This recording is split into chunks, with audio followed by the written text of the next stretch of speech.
Zach, great to have you on here with me. Before we jump into our conversation today, I have to start by asking about your cooking skills. I've seen posts on social media of you smoking meats with the green egg. Tell us what's been inspiring you recently. Well, that really goes back to kind of how I was raised. So my mom and dad, it was more of a rural farm growing up. My dad was in the beef industry, so our freezer was always packed full of fresh beef. And I'm the youngest of six kids, so it was always my siblings, friends always knew dad was grilling burgers, grilling steaks, whatever the cut was. So that was what spawned it, and it was always done on the charcoal grill. Um, Fast forward a few years later in life, my dad was gifted a green egg from a couple of my other older brothers, and then that started that. And so it's just kind of like a family tradition, if you will. And then I always had interest in it, loved cooking, loved being outside. And then COVID, like a lot of things, really kind of sped it up, got me more opportunity to spend time on YouTube and other networks of learning and just being inspired. So right now, I say I'm not your typical Midwesterner outdoor cook because I don't stop even when it's 20 below out. We've established a nice little covered outdoor kitchen area, and it just allows me to enough block from the elements to yet still cook outside. And my wife still maybe sometimes reluctantly says yes to investing in more on that area because she knows eventually it benefits all of us. But yeah, man, that's definitely one of some people have meditation, some people have church and all that stuff. Like I have cooking outside. That's my reset one. That's amazing. It must be pretty good if she's asking you to keep going. Love it. Excited to talk about this topic of physical education today with you. And you've had an impressive career working in college athletics and professional athletes before that, before transitioning into this high school level. What led you to this shift and this transition into the high school level, and what has excited you most about working with younger athletes and students? It starts with my wife, Carly, has always been involved in education. She started her undergrad career pursuing her teaching degree, and that's where her and I crossed paths. And so having her, lock in step with my strength and conditioning career, she moved a lot initially, and she did it, and she did it with a grin on her face, but I knew that was really hard on her. She would get settled in. She's really good at what she does. She's connecting with kids and, establishing herself at a year. And it was like 1 year here, we move states, move locations. 1 year here, move again. And then a few years later, we build our own family, right? We had our first child, and now we're up to three. My oldest is 7. I have a 7-year-old son named Colt, a 5-year-old daughter named Remington. We call her Remy, and then a almost 3-year-old named Sawyer, a little girl. So when my oldest started kindergarten, and I had been at Iowa at that time about 8.5 years at the University of Iowa, and when it really hit me was that in the end of the year, I think I could count on one hand how many times I was able to do a pickup or drop off for my kindergartner. And that stung, man. That really was like the punch in the gut. Like, man, something's got to change here. So started exploring ideas. I didn't have my teaching degree. It's like, okay, how can we do this high school thing, or even junior high? I mean, my options were open. I wanted to stay relevant to strength and conditioning. That's just because that's what I've done. I am passionate about it. And so we found this program called RAPPL, and it's essentially built for people with full-time careers already that can just kind of expedite a teaching license. So my last year at Iowa, there was a lot of late nights attending class on Zoom synchronously to get this teaching degree program. And then there was about one Saturday a month of one of the 3 Regents institutions where I'd have to go spend an entire day at. So University of Northern Iowa, University of Iowa, Iowa State University. So that got my teaching license done. Then that kind of opened a lot of opportunities for me. Interviewed for a couple different positions, had offers, found this one at Prairie. There was just something special here, I could tell right away. The principal's name, at the time, it didn't really strike a chord with me. And then I did a little bit of research, found out who he was, found out his background, primarily about his family. And at the time, his son was a senior defensive end captain for the University of Iowa football team. So I knew right away he was going to have passion for student athletes. And it couldn't be, more accurate, my initial assessment of him. So When we interviewed, he was kind of quiet. And then at the end of the interview, he just like opened up, and I knew that it was going to be a good working relationship if we had that opportunity moving forward. He asked me the last question of the day, what would I do here if I had just a blank slate? And it starts with the room. The room that they had was really not a bad room, and it was less than 5 years old, and it's just about 8,500 square feet, so a decent sized room. And we had a cardio cluster. We had 35 spin bikes, 10 ellipticals, 10 treadmills, 10 rowing ergs, and an entire collage of old school universal weight stack equipment. Um, and then just adjacent, two different rooms. There was a dance studio that the dance team did not ever use. They had outgrown it, so they practiced in the main gymnasium. And then we had like our auxiliary gym that rarely gets used. And I said, well, Mr. Evans, I would first, I'd blow up that room, remove all that cardio equipment, because there was zero movement space. It was just all cardio equipment and racks. So that got us, you could tell that the gears were turning then. He had somebody that was just thinking like, I'm not just going to come in here and plug and play. If I had the opportunity, I'm not just going to bow because the space is only 5 years old. Like it's not, in my opinion, serving the population for what I think kids of this age and generation should be getting exposed to. So I've rambled on a bit there about the interview and kind of like why I chose Prairie. I know there was a part two to your question that it since left me, Gabe. Like kind of, if you could send me that one again, man, I'd appreciate it. Yeah, no problem. I guess what I'm curious about is what has excited you most about taking that step from working with more professional collegiate athletes into this younger population of athletes and students? The excitement is super selfish, and I'm not scared to admit it, but it gives me that family time back that was super slim previously. And then additionally, the impact that I've realized that I can have for kids that, maybe their athletic endeavors, student athlete endeavors are ending after high school or during high school. Or maybe I'm teeing them up to be even more successful than they might have been for those that are going to go ahead and pursue student athlete opportunities post high school. And then additionally, for those that I have taught classes where it's not student athletes at all, the acknowledgement of the mental health thing, if you want to just, for lack of a better word, right? Like we all know the impact of physical activity on that. So knowing that I can provide interventions to head those things off at the pass for kids and get them physically active throughout routines and elements of their movement that they've never been exposed to stimulate some different brain chemistry and hopefully improve some mental health. That's hard to see, it's hard to measure. Maybe if we get like a long-term study with kids as they graduate from here, that'd be super cool. If you have anybody that could fund that, that'd be awesome, Gabe. But I believe it. I know that long-term wise that will have an impact. So that's exciting for me. Yeah. And can you tell us more about your role now at Prairie, kind of how it all works? What does your day-to-day look like? Yeah, so I want to say I was lucky because I worked for it, but I had leverage when I interviewed that there was not going to be very many people in the nation that had my strength and conditioning experience and a teaching license, a secondary teaching license. Right. So I had some leverage there in the positions I was interviewing for because it's becoming a growing trend that high schools, even here in Iowa, they're creating full-time strength and conditioning positions. I've seen some creative ways that they're structuring contracts and like how their working hours are. But one of the things that I laid out when I interviewed, and again I had this leverage, and as I told the interview panel, is that I am not interested in coaching sports, which is kind of a stretch for PE teachers. Like you sign a PE teaching contract, it's kind of sometimes assumed that you're going to coach a sport.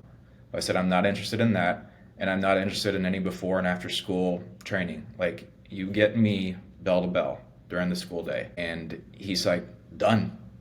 And he's honored that from day one.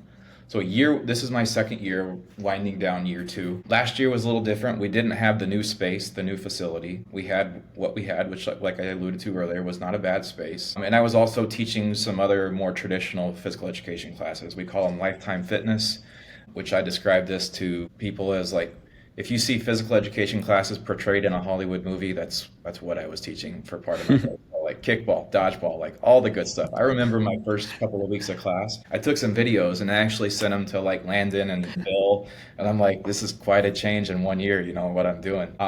It was just a breath of fresh air. I was also teaching, classes around the weight room.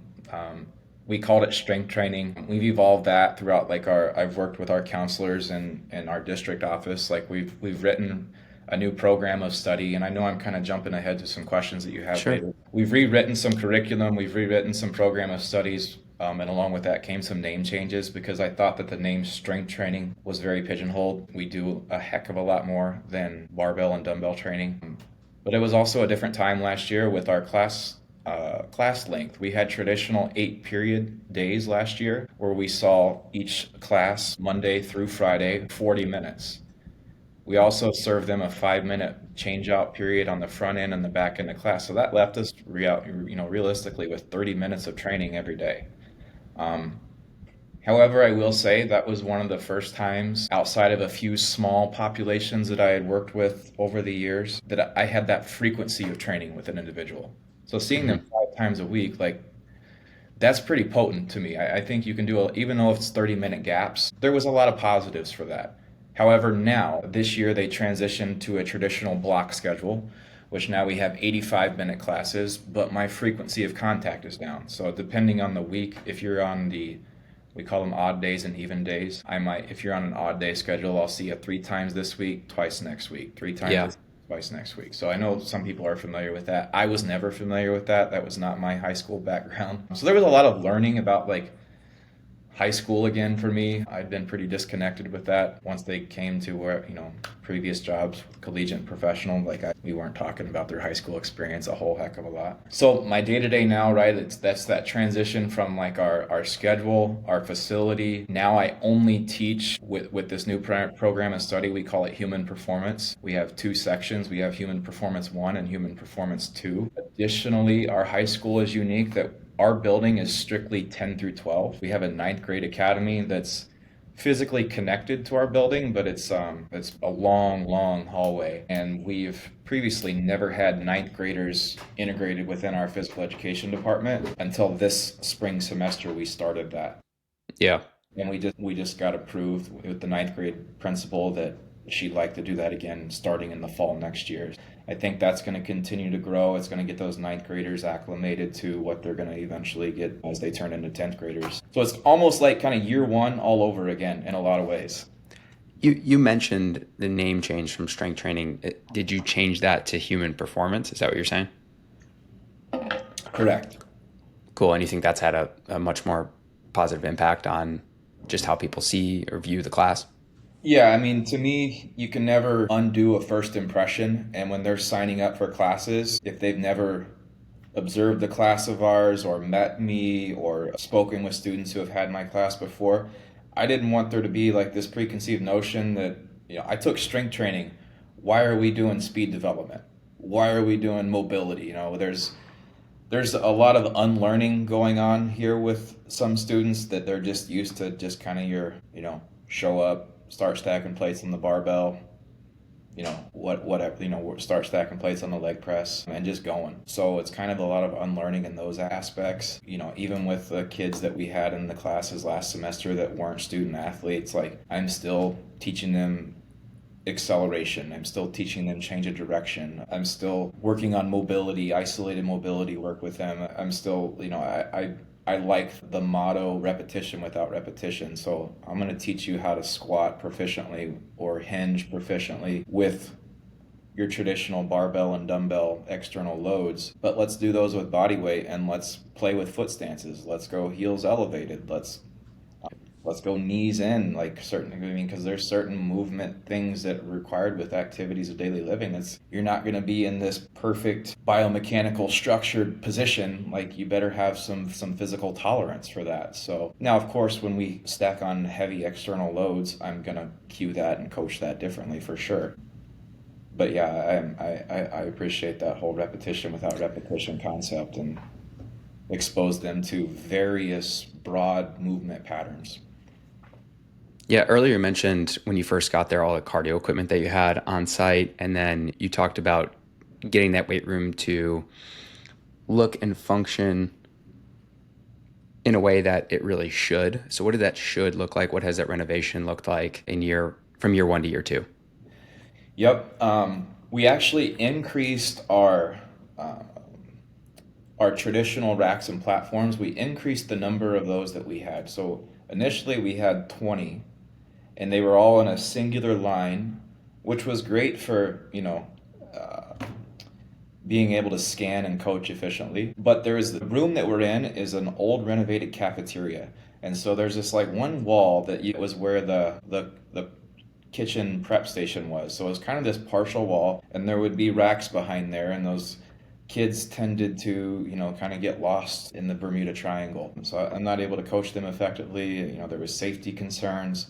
So we reconfigured how we had our traditional rack and platform set up, and that also opened up this massive movement space when we did that. That's since become what I refer to with the kids as our plyometric area, and it's just this broad open floor area, which also allows us with the small footprint that Kaiser provides, where we have our four functional trainers, our two squat pros, and our two chest presses. So those are all kind of on the exterior of that space. And we have this big open floor concept in that area. And then running the whole length of the room, we have 40 yards of turf that's 5 yards wide. So like today's particular training session that we have going on, we have a speed and power sessions. We were fortunate too with the investment of Kaiser. We had familiarity with some pieces from Vald. So we incorporated some of their timing gate systems. And just that feedback, just like Kaiser provides, every repetition provides that biofeedback to how much power or how much speed, what was your time on that 10, that flying 10, whatever the drill is. That feedback is invaluable for the kids. And so we track that over time. So that turf area, that open floor area, the newly repositioning area of our traditional rack and platform setups. We went everything brand new, from a whole new floor, new paint job. The only thing that returned from the old room was kettlebells, and that still kind of irks my principal. He goes, "Did you get the new kettlebells ordered yet?" He goes, "I'm tired of looking at the old ones." So that's where his mind is. Like and then in the interview, his quote was that, "I want you to give our kids a first class Division I S&C experience." And so I just said, I know a guy. That's great. And it's awesome to have that type of support from above. So that session today, is that specific to just athletes at Prairie, or is that the general That's student body as well? everyone that takes, so like for example, this is my prep period right now, but there's actually a class going on in there that's being taught by two of my other PE counterparts, and they're running very similar training. The only thing that one of the major things that we vary away from is any sort of like Olympic derivatives. We don't really spend time teaching those components. I do teach those components to the student athlete classes. So, and there's a certain small number of students in my student athlete classes that are not student athletes, but we do try to keep those sections predominantly for our student athletes. But you run into some equity issues and those type of things if you strictly just block kids out because they're not involved in athletics. So they are permitted to take the class. However, there are some prerequisites that they have to meet, and it's mostly kind of just up to my final say of signing off on the class roster. So having that power could come with consequences someday, I suppose, but I think with the administration's support of me and my trust in them, I think we got something pretty special cooking here. That's great. I'd be curious to hear more about what that session is going to look like today. I know you're going to head in there after this. So can you walk us through maybe what that session actually looks like from X's and O's standpoint? Sure. So we capped our class sizes to 72 students. So my classes are co-taught. I have a co-taught teacher. So Jeremy Rickardson and Lynette Steckline, they have been longtime PE teachers here. They're also former high school varsity coaches. Lynette was a super successful volleyball coach here for many, many years. Jeremy Rickardson was the head varsity basketball coach here for several years. He coached two NBA draft picks that eventually went on to Iowa, the Chris and Keegan Murray twins. So whenever I came in, having them the experience of the education background, but yet the open-mindedness to basically just let me run with it. And I always share to people that I'm sharing my experience with. I was the intern coordinator for many years at Iowa. So with that, right, like you get exposed to a lot of different interns, some higher level, some medium level, some super low level, but all, the idea is to progress them all. Jeremy and Lynette are like my most advanced interns I've ever had. And I say that like I put a lot of weight in that because I know that if I have to step away for a day to be home with a sick child, that session is getting ran just as effectively as if I was there. So back to your question, right? Like, could you repeat that question for me, Gabe? Yeah, no problem. You're heading into that session right after this, right? To go Yep. teach. I'm just curious what that actually looks like from start to end. So 72 students, we had to cap class sizes. That was we had a waiting list for enrollment. So I think that's a positive too. So heading into that class, I bring up the class sizes because I knew the value of Kaiser, specifically the resistance training pieces, with all, like from the squat pros, the leg presses, all the lines that you have. I had experience with those. I knew the value of the shallowness of the learning curve to be able to get in, set your resistance, and go. And not only that, but the shallowness of the learning curve with the return on the investment of the potency of the stimulus. To me, that was just a no-brainer. We have to invest in Kaiser. So with 72 kids and 2 squat pros, how do we do that? Took some creativity.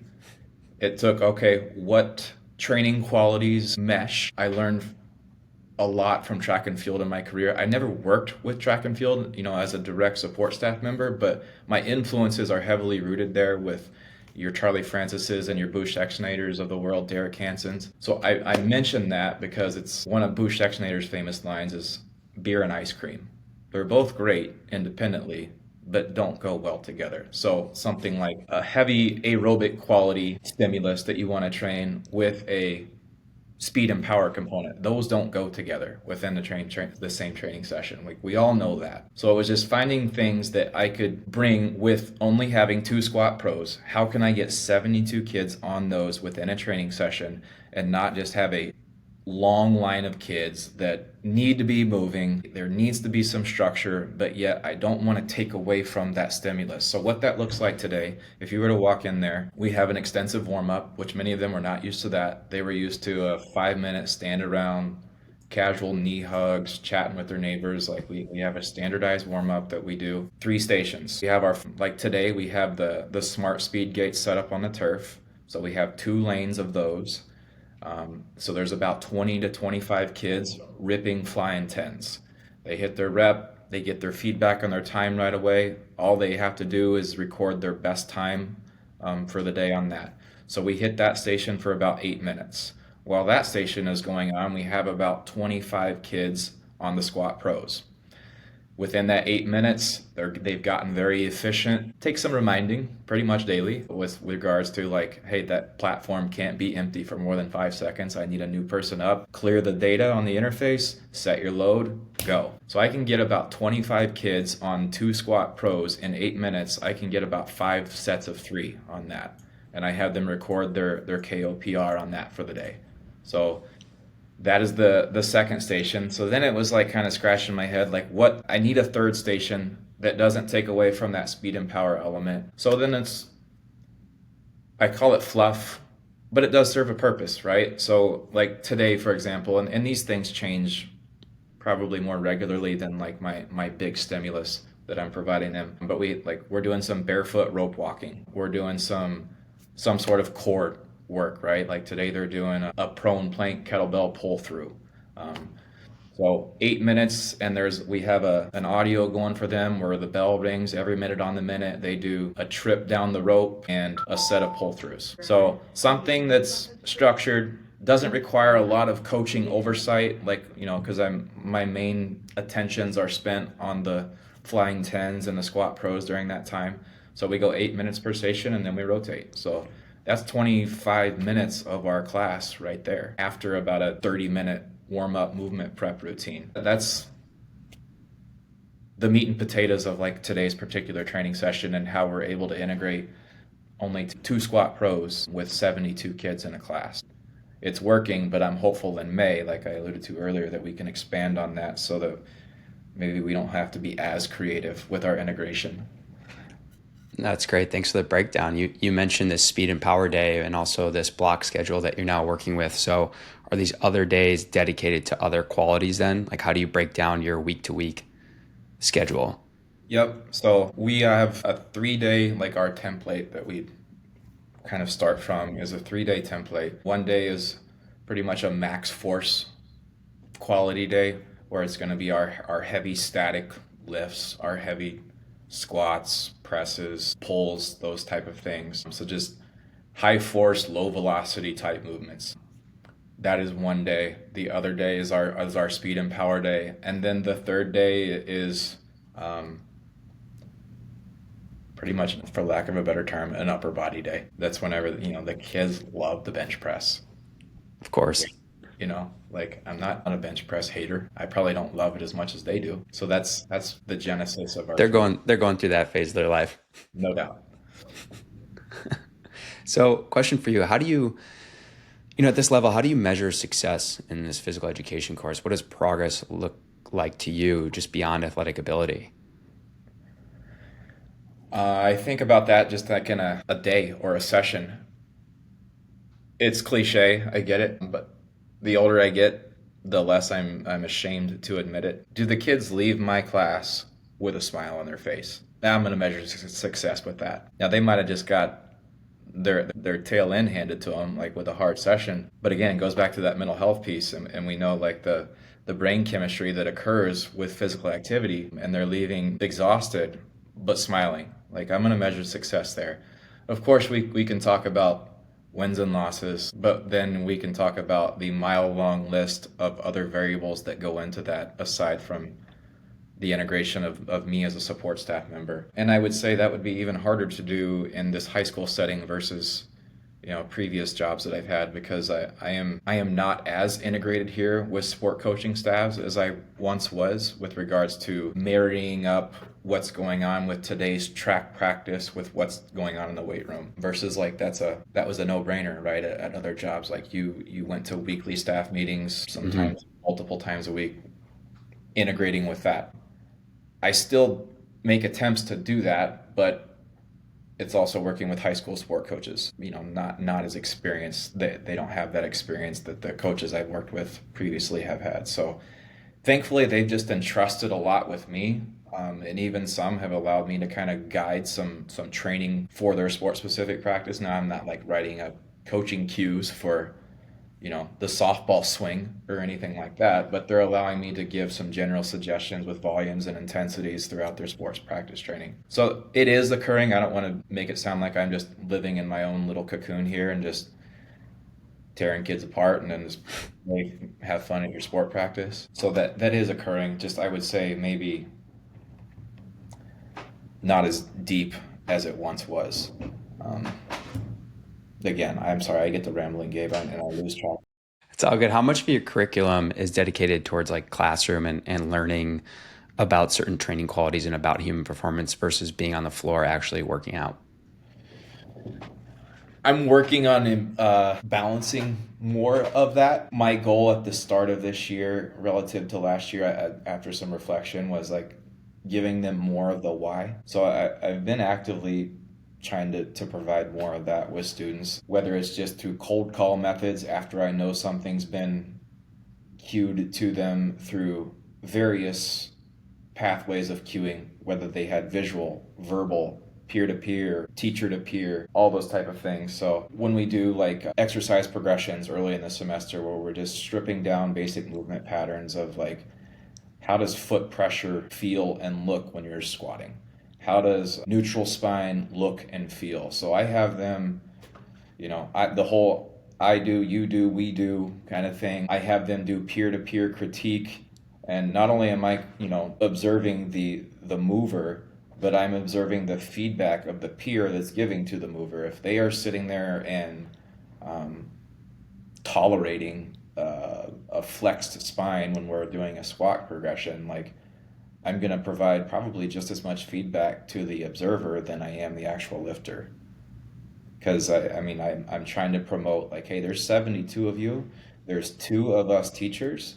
Um, that ratio is not in favor for you, so we got to empower you to be a better coach. So that's my approach for that, is to empower the kids at a younger age. And then like I said earlier, those that are going to maybe go on and maybe be in a collegiate weight room in a year or more, I want their strength coach, or wherever they end up, like I want them to know that they have an additional assistant strength coach on the floor.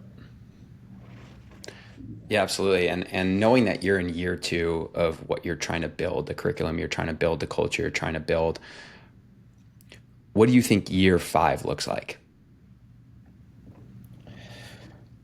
Yeah, I we're gonna have a trophy case that's needs some we need more trophy case sizes. I'm gonna lead off with that. I studied psychology through grad school, and there's always a balance about extrinsic goals and intrinsic goals. And I think a lot of mainstream, if you know, people that read in and follow those type of things, maybe on social media, it's been so heavily, focused on intrinsic, the process. Yes, absolutely, but you cannot neglect the extrinsic. Okay, everyone's going to be happy when, the whole phrase of winning cures everything. Like, that's ultimately what we're here to do. Okay, but year five, I'm going to lead off with that, right? Like, we're going to have a need for a bigger trophy case. My principal's gung-ho on being the first high school, the first 4A school on this side of the state to bring home a football trophy. That area is kind of dominated by the Des Moines metro area, so we're going to start with that. Secondly,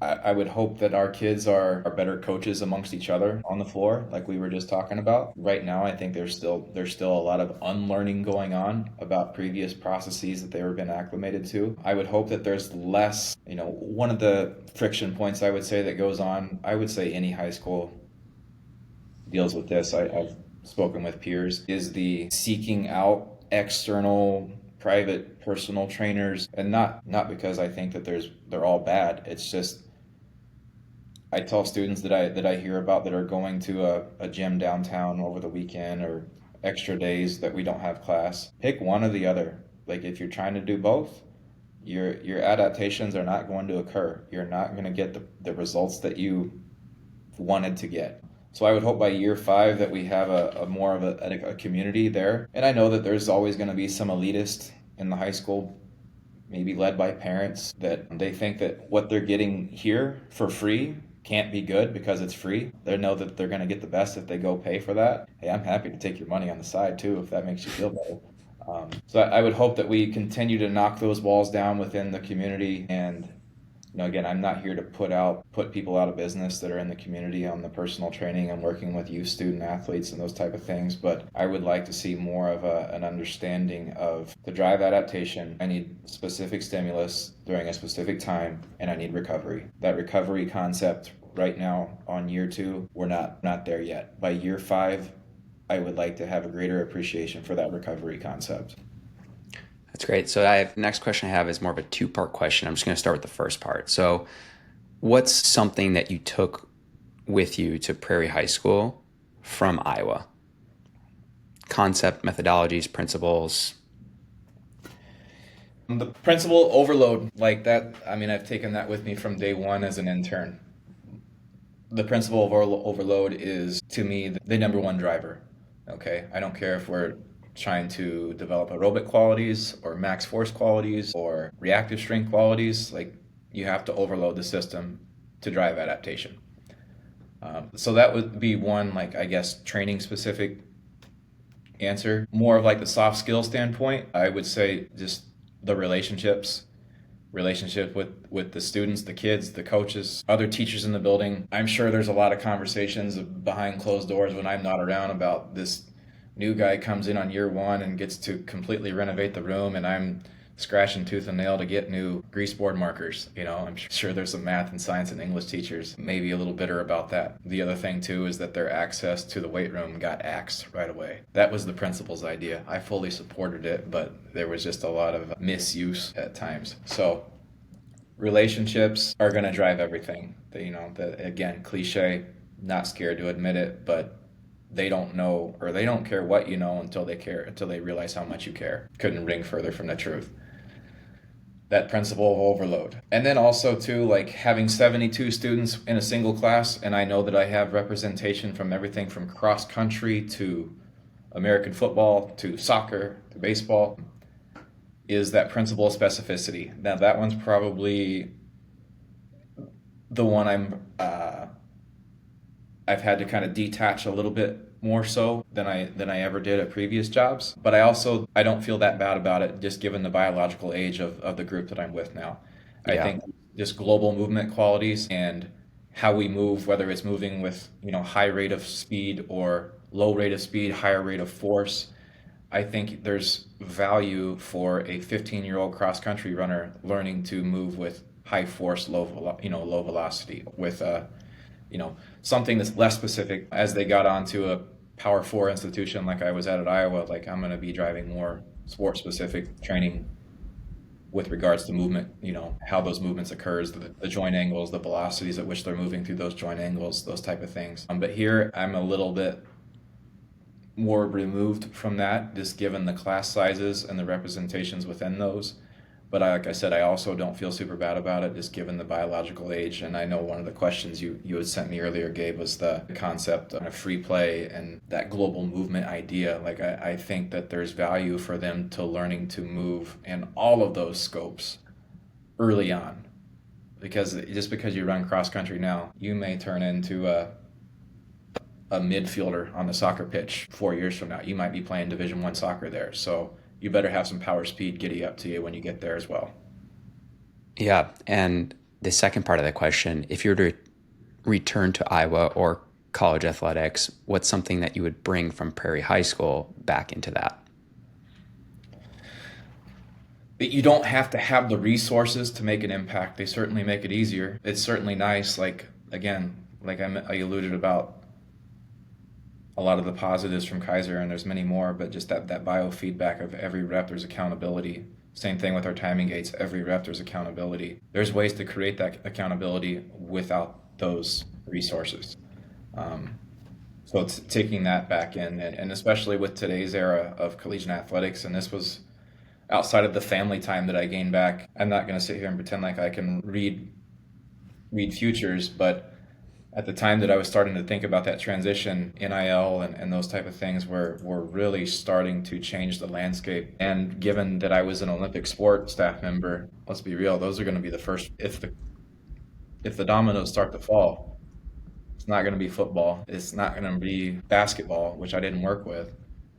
It's probably going to be the sports I was working with, or the support staff members associated with them. So I would say, hey, I can provide value without bleeding out, we need more weight room funding or those type of things. Yeah, thanks. I appreciate that. And you've seen a lot. You got your teaching license. You've had countless hours of teaching observations. You now have been there for 2 years. As you think about physical education nationwide, is there anything that you would change or emphasize more? So public education has what you call teaching standards. And those are, every content area has those, right? Like if you're teaching math, there's math standards that you must meet to move from ninth grade to 10th grade and so on. And one thing that our, like strength and conditioning, right? Like there's whatever you subscribe to as the governing body, whether it's the NSCA or the CSCCA, whatever.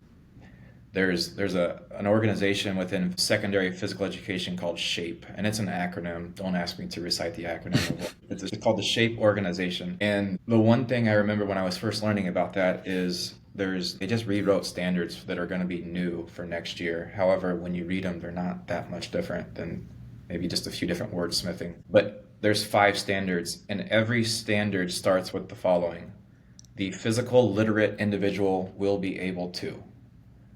And when I think about physical literacy, first of all, I want to say that term was really kind of, at least with people I read and learn from, physical literacy was a term that I remember learning early on from Vern Gambetta.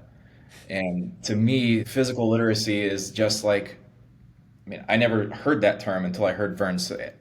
And, if you're literate, you can read and write. Well, if you're physically literate, you're diverse in, You should have seen, Gabe, the first time I asked these high school students here to, within our warm up, to do a forward somersault roll. Yeah. Like their mind was like, "Are you kidding me?" I mean, I saw it with basketball. Yeah, I worked with college basketball. I saw the same thing, even at Yeah. that level. So yeah, right. Like, and I remember even that at Iowa, asking like, Yeah. some of the student athletes I was working with as I was starting to incorporate like during like a GPP block of training, just very remedial tumbling type movements. I'm like, y'all are not that old. Like the fact that your PE curriculum didn't incorporate somersaults and cartwheels a little bit, just a little bit, like you didn't have to be a gymnastics licensed coach. Like maybe you needed some mat areas and whatnot. But yeah, their heads about exploded when I started to incorporate that within their training. And again, goes back to how do I measure success? There was a lot of complaining and moaning, but the moment that they got up to their feet from doing their first set of forward rolls or cartwheels, dude, the smiles on their faces, because like one, they realized like Right. how ridiculous they just looked, or they smiled because like, oh man, I can actually do that, like that. I'm like, yeah, this is not like I'm asking you to solve a math board like what's his name did on Goodwill Hunting, like it's some pretty basic physically literate things that yeah, I mean, I might be pulling a fish out of water here initially, but once you do it, you realize the global movement abilities that you have that you're not on a day-to-day rehearsing. So a lot of value for that in me, and I don't care how specialized you are within training. If I was working with an NBA player right now, I would still want them to do some very basic remedial things that has to me, a great return on investment with low risk of training injury. Yeah, giddy up. Yeah, I know Vern and Randy Huntington are definitely in that camp of whatever you want to call it, literacy, movement library, seeing performance and shapes. They've talked a lot about that, which I think is really awesome and great to learn from. So what do your summers look like? Yeah, man, that was last summer was awesome. So I come in, I provide 3 days a week of training for all Prairie students. I run basically four different groups, 3 days a week. Um, we start at about 7. I think we start at 7 a.m. and I'm out the door by noon. One thing that I think is pretty special here for me is the high school football. The head coach has entrusted me, and I know that that's not the case at a lot of high schools. I think there's a lot of I know that there's a lot of high schools that have very well equipped professionals like myself, but yet the high school football coach still runs the football training. So within those 4 sessions, 2 of them are actually football only, and then the other 2 are just like our Olympic sport. That's kind of how we split it. So summers, right? 3 days a week, I'm here rocking in the mornings with those kiddos. And then I'm either getting the smoker fired up or teeing off on hole one at some local track. It's enabled me to get a lot of golf in. I, like many during COVID, like got bit by the golf bug. Yeah, so I get a lot more midday lunches with my wife and the kids and those type of things. So that's the summer is when you think about a teacher doing their life in the summer, that's what I'm doing, man. All right, staying on that topic for a second then. What's one part of your game that you feel really good about, and what's one part of your game that needs a lot of work? Really good about tee shots going straight. Okay, they might even with my driver that I'd spent too much money on, they might not be exceeding much past 240 yards, but they're straight. Like, dude, I need to be touching the ball at least 275, like to be respectable. Like, because I'm not in the senior league quite yet. So we're going straight off the tee. The other thing that I'm pretty dialed in on is putting. The part that's sketched out the most is anything that's, I would say, 120 to 180 out. Like, we're spraying that big. You and me both. We're thinning it, we're fattening it. It's hard to say. You and me both, no doubt. So going back to this strength conditioning approach at the high school, what's one piece of advice you'd give to other schools or professionals looking to improve their strength conditioning program? Maybe there's somebody listening here that's in charge of a high school program, wondering how they can make one practical change to improve their operations in their program. Unification. Again, and there's still, I know, some conversations that I'm continuing to have with some sport coaches about like their concern about why they're track athletes are lifting next to baseball athletes. And I would say, like, let's have an appreciation for the physical qualities that we all have in common, which many of them aren't even aware of, versus the differences. Are there differences? Absolutely. But let's open the conversation first, and this creates that unification about what are the more of the movement commonalities, such as something as simple as Sir Isaac Newton's, laws of force. Like, I put force in the ground, it puts force back. Like, I don't care if we're talking like our POMS group dance, like they're dealing with that force of nature. So is your track athlete. So is our baseball athlete, whatever the case is. So, that list could go on and on and on. So I think it's giving them the understanding of more of the commonalities that we all have in common when it comes to training than the making sure we're getting our rotational work in because we're baseball athletes. Yeah. So that would be my starting point, because if you can get that barrier kind of broken through early on, that assures that the sport coaches are bought in with your strength and conditioning professional, and they're sending a common message to the kids when they see them on the road at competitions and at home at practices, and um, just targeting that common vernacular, that common language, and really being bought into the entire system. Versus, I know in years past here, it was sport coaches saying, hey, I want you all to go spend money at this gym downtown because this person is sport specific X, Y, or Z. And then you'd have a conflicting message from another sport coach. Well, the problem with that is that many of these kids are multi-sport athletes. So they're getting mixed messages right there in and of itself. And again, going back to what I was talking about earlier with regards to some more commonalities and differences, is that given that I could mathematically and objectively tell you this answer, and the fact that I can't right now is kind of bugging me, but I'll figure it out and text it to you later, Gabe. The percent of our total kids that we see on a daily basis, how many of them are multi-sport athletes? It is well north of 85%. Yeah. That's great. And they're involved with sports that are quite different, with regards to the specialization and the specificity of how they move within the context of their sport. So to me, that just means that the training should even be more general. Yeah. The training is general. Oh, Like 100%. training is general. Like the reality is the weight room is general. I And started you can have specificity, but the reality is that specificity is still general. 100%, and that's where when I was the intern coordinator at Iowa, we had a curriculum that we put them through, and we had trimmed it down over the years and kind of trimmed a lot of fat and just got to the meat and potatoes of things. And one of the curriculums that we give them was on Bondarchuk's exercise pyramid, and Yeah. just understanding that, like, hey, you can maybe argue a little bit that we go up a little bit to some SPE a little bit, Sure. but we're GPE 95% of the time, and Yeah. let's own that. Like, that's what we do, and that's not like downgrading on what we do, right? That's just things can flow up that pyramid if they're done correctly, but if you try to get too special too early, things are not going to transfer. And then once they're more developed, they're 21, 22 years old, and they're winning Big Ten titles and whatnot. Yes, there is less transfer from GPE, but that doesn't mean they still don't get exposed to those qualities. Just maybe not the volume, the frequency. Yeah. So earlier you mentioned your kids, Colt, Remy, Sawyer. And so are any of them athletes right now? Are they involved in sport? Yeah, so we just finished.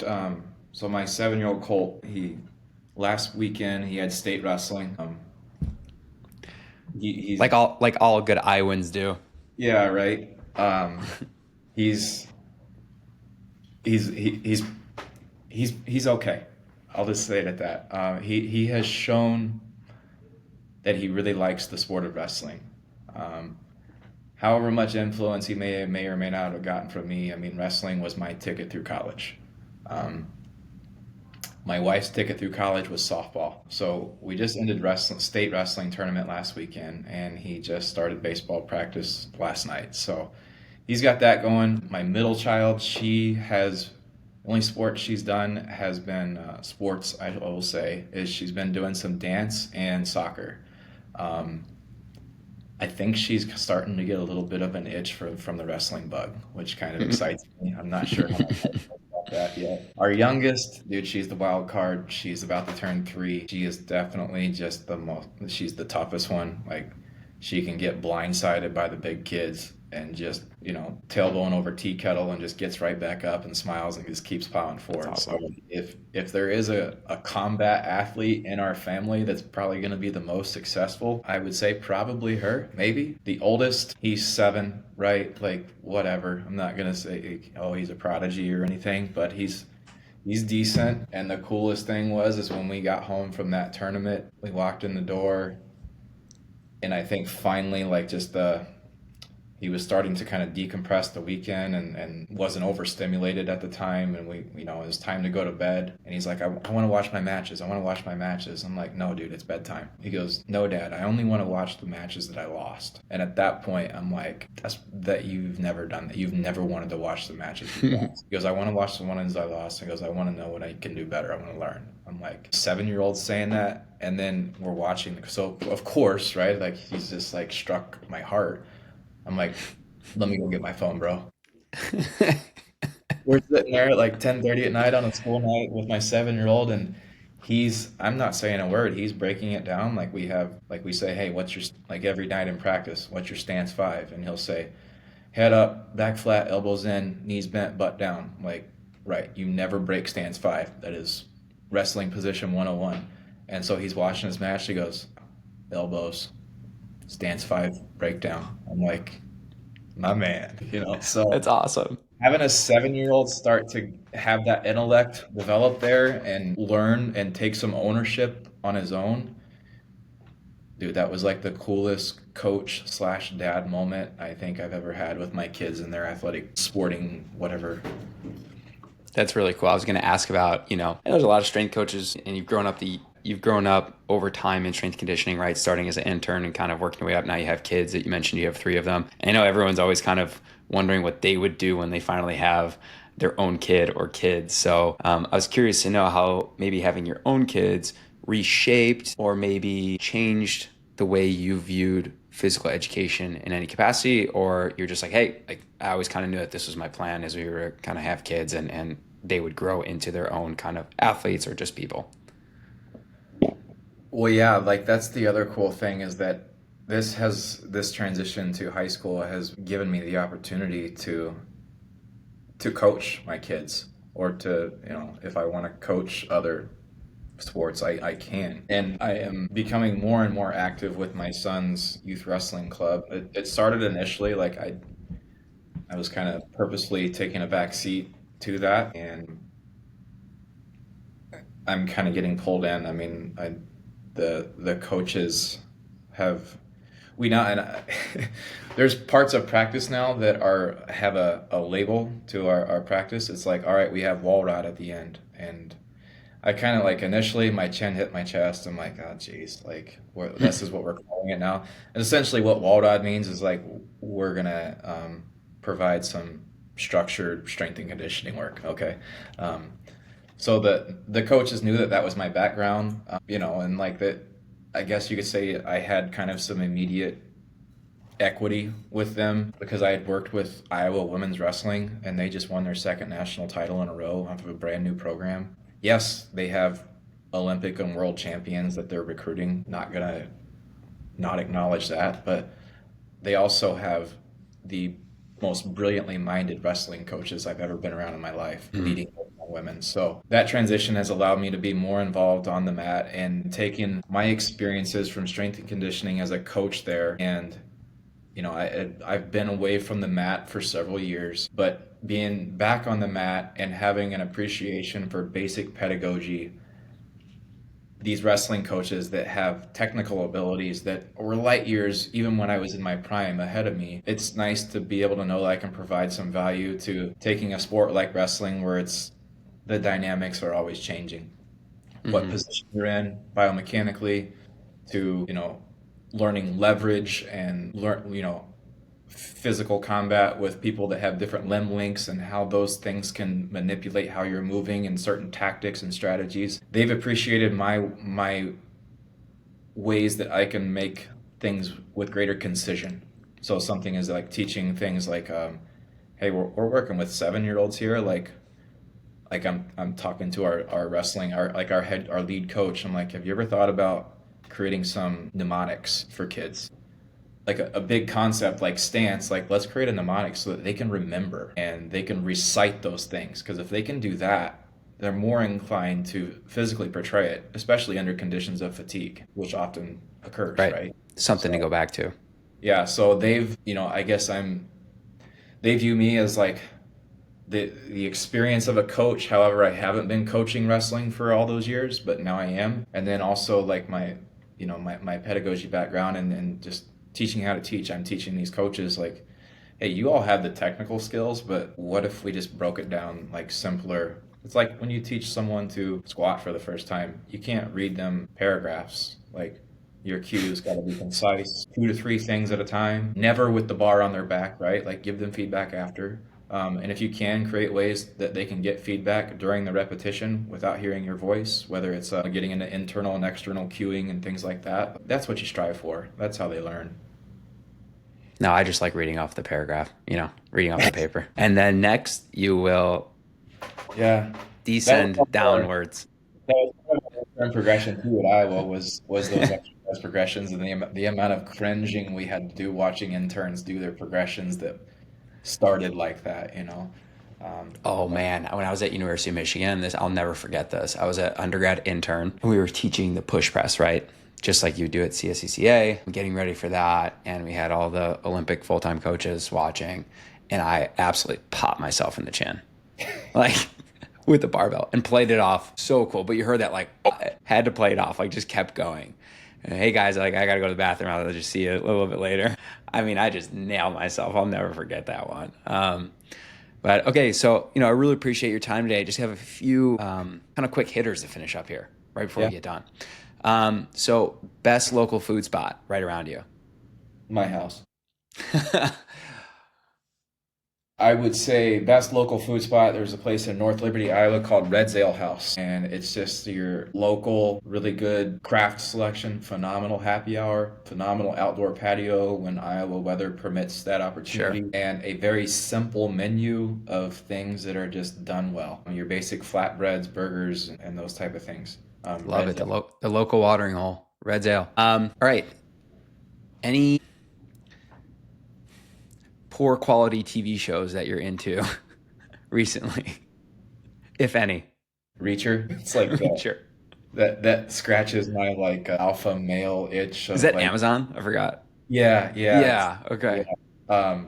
Alan Richson is the actor. Like, sorry, dude is yoked. He's got a great pharmacist. But yeah, that's as my wife watches her trash, like, whatever that is. Hmm. I wouldn't even say it's like she'll watch American Idol. Like, that just doesn't do it for me. Like, I still need my John Rambo, Arnold Schwarzenegger. Need your fix. You need your fix. One exercise you've been really into lately, and one that you're content never doing again. Into lately, and I keep it pretty basic. Like I have this phenomenal space here at Prairie. I've maybe trained here. I could count on one hand how many times I've trained here. I have everything I need in my garage. I have some flywheels. I have barbells and dumbbells. I don't have any pneumatics at home, so I do get some of those in here. I could do without ever any sort of steady state running ever again. That was a big part of my life as a weight classifications athlete. Sure. Um, But one exercise I've really been into lately, I guess, would just have to be I had some neck concerns grow last year. Thought I was pretty close to having to go under the knife. So really delved into some spinal care and nothing groundbreaking. It's just things that I neglected over the years. And I know years and years of a slouched posture and wrestling never helped. So, man, and really Landon's wife, Stephanie, she's like, when I was first, of course, when I get hurt, she's my go-to, right? I'm like, Steph, I need some help. So just, oh man, what does she call it? There's a physical therapy term for them, but it's basically, dang, I can't think of the term, but just neck mobilization work, man. And making sure that my neck can move and operate, because if I don't, then I start to have headaches. I start to have some shoulder pain that I don't ever want to deal with again, which then I can't swing my golf club like I want. And it's just, we got problems, man. Then the world's over. The world ends after that. All right, cool. Well, shout out Zach Walrod. Thank you so much. Prairie High School, Director of Strength and Conditioning, for joining me today on the Kaiser Human Performance Podcast. To stay up to date on Zach's social game, which may include some smoked meats on there, follow him on Instagram at Zach_Walrod and on Twitter at Zach Walrod. Thank you for tuning in and have a great day. We'll say, Gabe, too, we have at Prairie Performance, which is like our, where you're just going to see training collaborations, training collages of things we got going on. So, but otherwise than that, thank you. Awesome. At Prairie Performance as well. That's Instagram or Twitter, both? Instagram only. Instagram at Prairie Performance. We'll make sure we put that in the episode notes as well. Thank you.